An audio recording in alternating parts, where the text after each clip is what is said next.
কিছু মুহূর্ত থাকে জীবনে, যা মনে পড়লে আমরা যতই হাসি খুশি থাকি না কেন চুপ হয়ে যাই।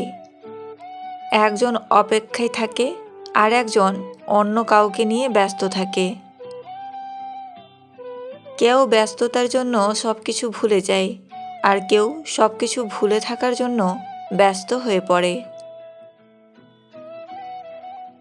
ভুলতে চাইলে অনেক আগেই ভুলে যেতে পারতাম। হাজারো কারণ ছিল ভোলার মতো, শুধু ভালোবাসি বলেই আজও আঁকড়ে ধরে আছি। সবচেয়ে কষ্টের কি জানেন? ভালোবাসার মানুষটিকে জীবনসঙ্গী করে পেয়েও শেষ পর্যন্ত একসাথে থাকতে না পারা। এর চেয়ে কষ্টের বোধ হয় আর কিছু হয় না। কখনো ঠকবেন না, যদি এটা মনে রাখেন জেতার জন্য খেলবেন, হারার জন্য নয়। মানুষ যতটা আগ্রহ নিয়ে সম্পর্ক শুরু করে, সেই আগ্রহটা যদি দীর্ঘস্থায়ী হতো তাহলে বিচ্ছেদের পরিমাণ তুলনামূলক কম হতো। যিনি আপনাকে সৃষ্টি করেছেন একমাত্র তিনি সবচেয়ে ভালো বোঝেন আপনাকে। ফিরে যেতে হবে জেনেও যখন পৃথিবীতে আসা, তখন হাসি মুখে জয় করে নাও সকলের ভালোবাসা। কারো অবুঝ ভালোবাসাকে অবহেলা করো না। হয়তো তুমি জিতবে, কিন্তু চিরদিনের জন্য এমন একজনকে হারাবে যে নিজের থেকেও অনেক বেশি ভালোবাসে তোমাকে। আমাদের সবথেকে বড় দুর্বলতা হলো কাজ শুরুর পূর্বে হার মেনে নেওয়া। সফল হওয়ার সবথেকে বড় পন্থা সব সময়ই আর একবার চেষ্টা করা। যদি আপনি অনেক বড় সফলতা অর্জন করতে চান, তবে ব্যর্থ হওয়ার জন্য তৈরি হয়ে যান। কারণ বারবার ব্যর্থ হওয়ার পরেই নিজের দুর্বলতা জানা যায়, এবং দুর্বলতার সমাধান করেই বড় সফলতা অর্জন করা যায়। অন্যের ভুল থেকে শিক্ষা গ্রহণ করুন। উন্নত নৈতিক চরিত্রের মানুষের সঙ্গে মেলামেশা করুন। বৃষ্টি শুধু আকাশ থেকেই ঝরে না, প্রতি রাতে কারো না কারো চোখ থেকেও ঝরে।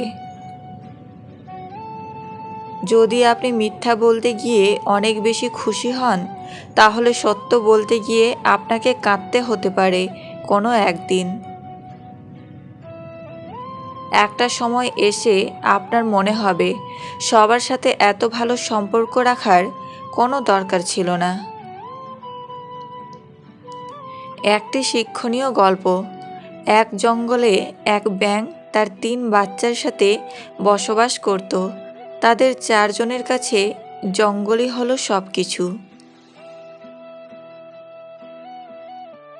সেই জগতের বাইরে তারা পরিচিত নয়। সেই ব্যাঙটি দেখতে অনেকটা হৃষ্টপুষ্ট ছিল। সে সর্বদা তার বাচ্চাদের নিজের বাহাদুরির কথা শোনাতো। আর তার বাচ্চাদের কাছে সে নিজেই হলো পৃথিবীর সবথেকে বড় জীব এবং সবথেকে বেশি শক্তিশালী।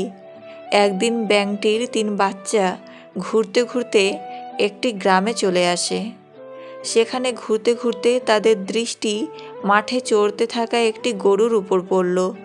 এত বড় জীব তারা কোনোদিনও দেখেনি। গরুর বিশাল রূপ দেখে তারা ভয় পেয়ে গেল।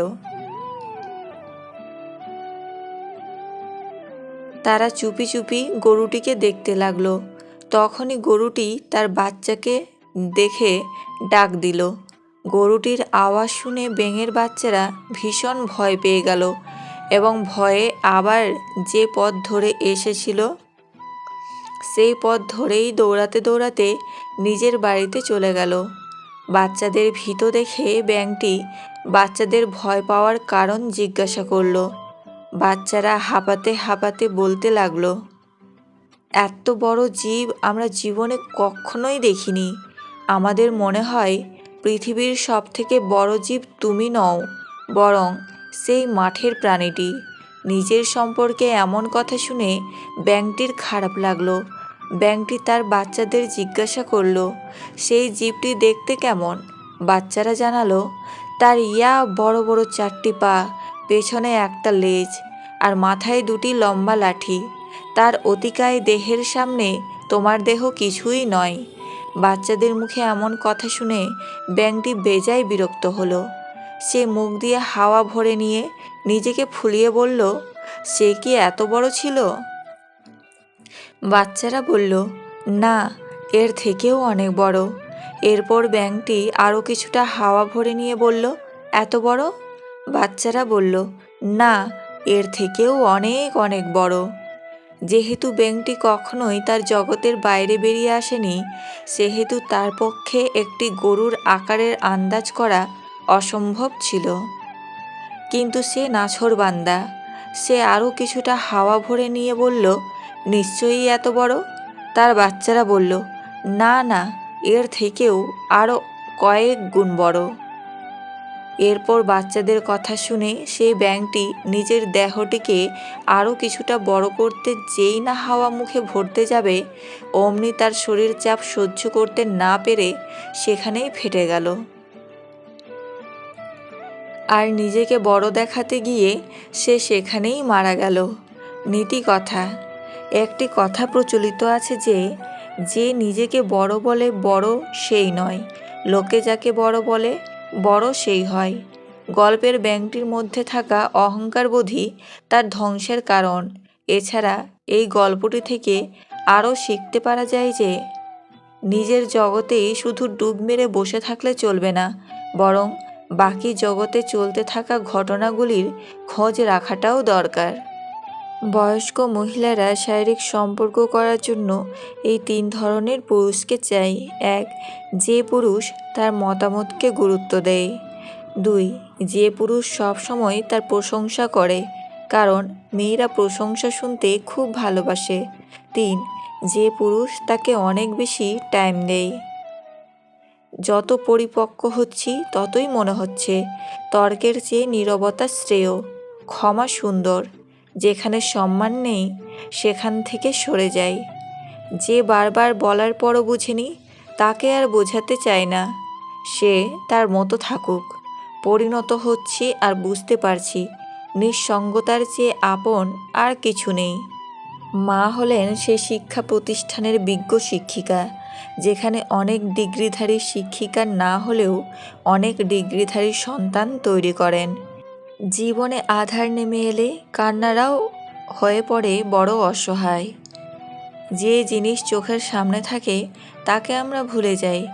যে ভালোবাসা সবসময় আমাদের ঘিরে রাখে তার কথা আমাদের মনে থাকে না। মনে থাকে হঠাৎ আসা ভালোবাসার কথা। মানুষ দুটো সময় চুপ থাকে, যখন তার কথা বলার কিছু থাকে না, আর যখন তার অনেক কিছু বলার থাকে কিন্তু সে বলতে পারে না।